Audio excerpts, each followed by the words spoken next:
Have you ever felt like your mind has a mind of its own? It's like it's playing the same old negative thoughts on a loop that you just can't turn off? You're not alone.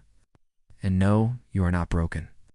What you're experiencing is something deeply human, a mental reflex built for survival, but hijacked by stress, fear, and modern life. Today, we're going to uncover the real reason your brain clings to negative thoughts. More importantly, how you can break free. This isn't about thinking positive or forcing a smile. This is about understanding your mind, retraining your brain, and reclaiming your peace. So buckle up, because by the end of this video, you'll have not just tools, but a whole new perspective that can shift your inner reality and your entire life. Let's start with this fundamental truth. Your brain is wired for survival, not happiness. For thousands of years, humans had to constantly scan the environment for threats. This habit, called the negativity bias, means your brain naturally pays more attention to what's wrong than what's right. It's like an internal alarm system that never sleeps. But here's the kicker. Your mind doesn't just scan the outside world. It scans your thoughts, your memories, your imagination. When you're stressed or tired, that system goes into overdrive. That's when automatic negative thoughts, also known as ants, start crawling in. They whisper things like, "I'm not good enough," "nothing ever works out," or "I'll never change." And over time, those thoughts feel less like visitors and more like your identity. But here's the science most people don't know. Thoughts are not facts. They're just mental events. One of the most powerful ways to stop negative thoughts is a skill called cognitive diffusion. Instead of believing every thought, you learn to observe them, name them, and separate yourself from them. Let's say your brain says, "I'm a failure." Instead of reacting or spiraling, you say, "I'm having the thought that I'm a failure." That small shift in language changes everything. You go from being in the storm to watching it pass by. Over time, you become the observer, not the prisoner of your mind. And when you build that distance, those thoughts start to lose their power. Let's go even deeper. What triggers these thoughts in the first place? Often it's not the situation, but your interpretation of it. That interpretation is filtered through old beliefs, emotional memories, and fears, most of which were formed long before you had a choice.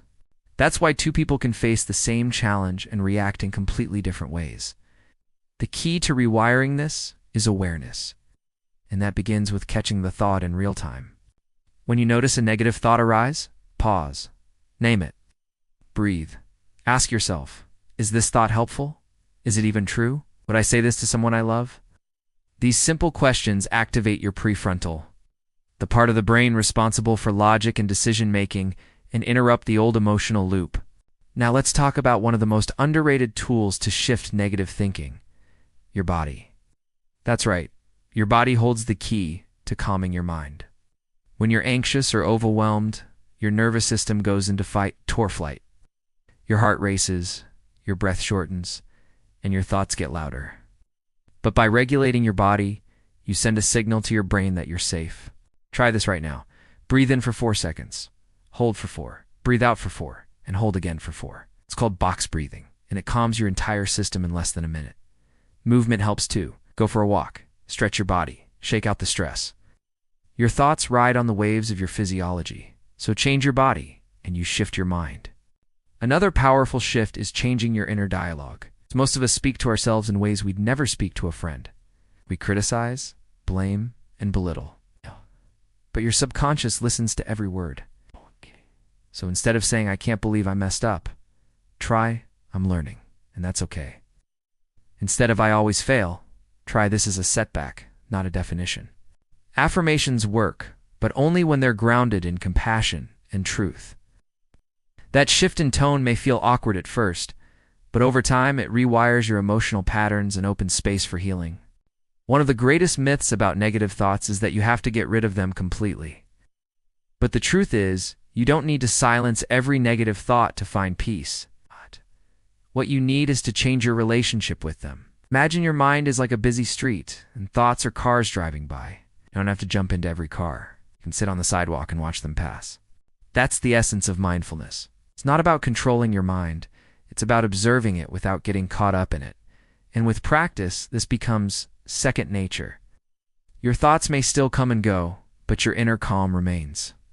If you're still here, it means something inside you is ready to change. And you already took the most powerful step, awareness. Now it's time to go further. Make this a daily practice. Choose one tool, maybe cognitive diffusion, breathing, or inner dialogue, and use it every time a negative thought appears. Track your patterns. Be patient with yourself. You're not broken. You're becoming conscious. And that awareness is the birthplace of freedom. This journey is not about perfection. It's about progress. And each small step you take rewires your brain toward peace, clarity, and true empowerment.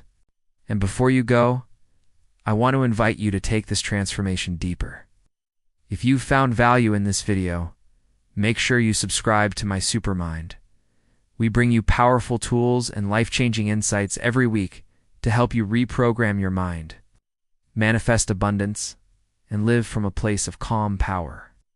Hit that like button, share this with someone who needs it, and drop a comment below telling us, what thought are you ready to let go of today? This is your time, this is your mind, and this is your superpower. See you in the next video.